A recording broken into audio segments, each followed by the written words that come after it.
What's up, guys? Welcome back to the channel here at Star Flag Media Gaming. I want to get this video off to an explosive start.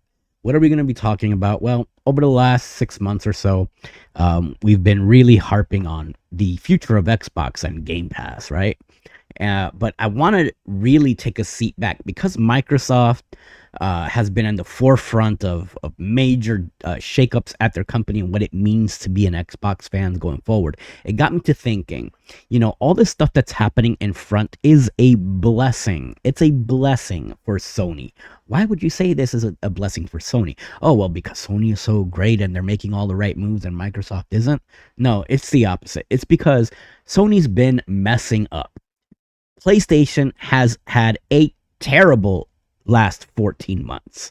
And let me explain why. I know that's a hot take because again, Xbox has been so in the forefront of just in your face telling you exactly what we're doing. Meanwhile, Sony's in the background screwing up quietly and we're just giving them a pass. But I'm here to refocus our energy on what we need to be taking a look at. If you're a PlayStation fan, you need to wake up because Sony has been full of epic fails. Epic fails in the last 14 months. And we're going to start off with probably their most successful failure, in my opinion, is the PS Portal. Now, the PS Portal has sold around 3% of their entire install base of the PlayStation 5 and PlayStation 5 Pro. So if you're one of those 3%ers, you're going to say, I love my Portal and my Portal experience. Good for you. Congratulations. You helped feed the machine. The PS Portal should be a bigger success, but let's face it, they launched it as just a gimmick to play an extended screen from your PlayStation 5. And at the beginning, you didn't have the portability aspect of being able to play those games anywhere that you had a Wi-Fi signal. And now they added the beta, and I believe it's a better experience now where you can play your PSN games without even needing a PlayStation 5. Now I would say it's a better experience. Had this thing shipped that way out of the box, I'd be talking differently about the PS Portal. But because it didn't, the system has sold under 2 million units since it launched as of the last sales figures. And it's not what they, in my opinion, they might tout, the press releases and say it's better than what we hoped for, but there's no way it's better than what they hoped for. The PS Portal was, in my opinion, the very first misstep that Sony was starting to show during the PlayStation 5 generation. Their second biggest blunder has to be PSVR. PSVR came out on PS4, and now we have PSVR 2, and that thing has not sold what it was supposed to sell. It's terribly expensive, and your PlayStation 5 and now the PS5 Pro is amazingly expensive. So what are you getting yourself into? If you wanted to get a PSVR experience, you need to own a PlayStation 5. And you're well over $1,000 there now on your budget. And if you don't think that that is the case and you're gonna sit there and champion the PSVR 2 as well, it seems like former Sony boss and the creator of the PSVR 2 agrees that it also was a failure and it didn't live up to what they wanted. Here we have, at Upload VR, Greg Miller, formerly of IGN, had an interview with Shuhei Yoshida, the former Sony executive. And Greg Miller says, I remember that. I still talk about that all the time. Whenever we talk about VR, you coming on to the GDC show and talking about, look, this is where we are at. It's PlayStation 1 again, and we are starting from scratch. And Shuhei goes on to apologize, and he says, I'm sorry, I was wrong. PSVR 2 didn't become the PlayStation 2. And Greg Miller then go on and ask, what happened with PSVR 2? Like, what went wrong? And Shuhei Yoshida decides, what, let's just move on. I don't really want to talk about it. So, he's no longer there. It's clearly a sore spot for him because it was his project and it failed. It failed. And Sony has sunk hundreds of millions of dollars into that project, not just developing it, researching it, and testing it, but then actually going out and producing this unit and putting it on store shelves, only for it to just sit on store shelves. You can't do anything with it. I mean, no no offense, but if you love the PSVR 2, good for you, but there aren't any games that motivate me to want to go sink, hundreds of dollars into this experience and then get games that only work on that platform that are, half-assed. They're not as great and not as good as something that I can, hook a Meta Quest up to my PC and get a better experience even than with the PSVR 2. A PC I already own and can do so much more than just be a PlayStation 5. With that said, the PSVR 2 was a major flop and moves me on to the next big thing, and it's the thing that we should care about the most with Sony and it comes to the PlayStation 5, and it's the games. So in 2024, Sony was very clear, we're not going to be bringing out games for the PlayStation 5 this year. This isn't something that is going to... We're taking 2024 off, pretty much is what they said. This isn't something that is going to be our year. 2024 is not going to be any huge budget games. Well, we gave them that pass for some reason. We shouldn't have. 2024, they lucked out and got Astrobot as the game of the year. But everything else was like, what else? What else do you have in the pipeline? Well, we said, well, you know what? Sometimes these games are bigger budget and they take time to develop. And I'm sure whatever comes out of this is going to be amazing. And they had 12 projects. They said they have 12 projects that they are developing in 2024, and they're going to take that year to focus on these projects. And they're pouring money, time, development into these 12 projects, and we're going to get these bangers in the next year and a half, right? Maybe 2 years, but we're expecting that. Well, guess what? 9 out of the 12 projects have already been canceled. 9 out of the 12 games that we told Sony, okay, cool, take a year off, we're gonna stick by you. 9 out of those 12 projects are gone. They are dunzos. We won't even see the light of day. So we're talking about hundreds of millions of dollars, and wait time and development and staffing just poof, gone out of the way.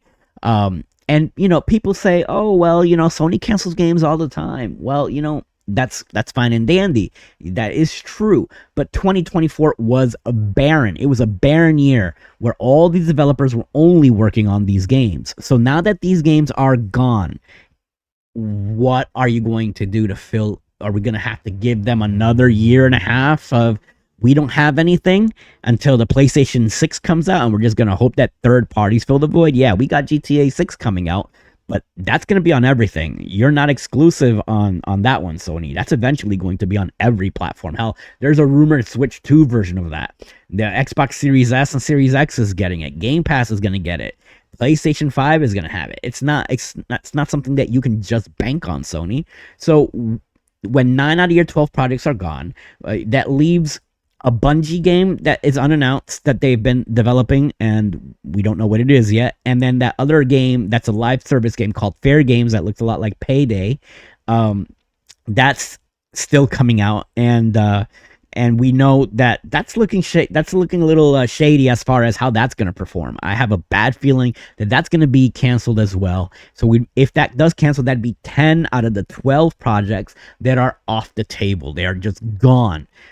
We learned that Sony has recently shut down a God of War licensed live service game.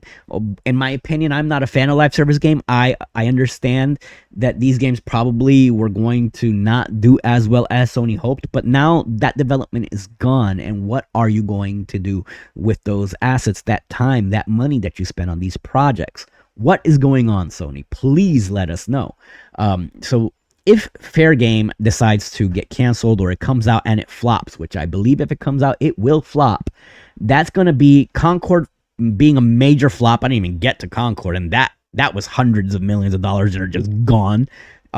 So again, another huge flop, for a huge epic fail for Sony during the last 14 months. And now we're looking at Fair Game that's probably going to duplicate that just failure of a game.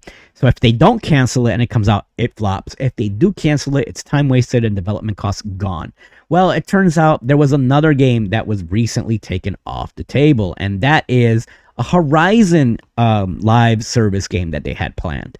And it comes from it was a South Korean developer, and we got co-CEO Kim Taek-jin and Park Byung-moo said in a statement to staff, "Let's make 2025 a year of bone-crushing efforts with the mindset that if we don't turn around by 2025, NCSoft will never have a future."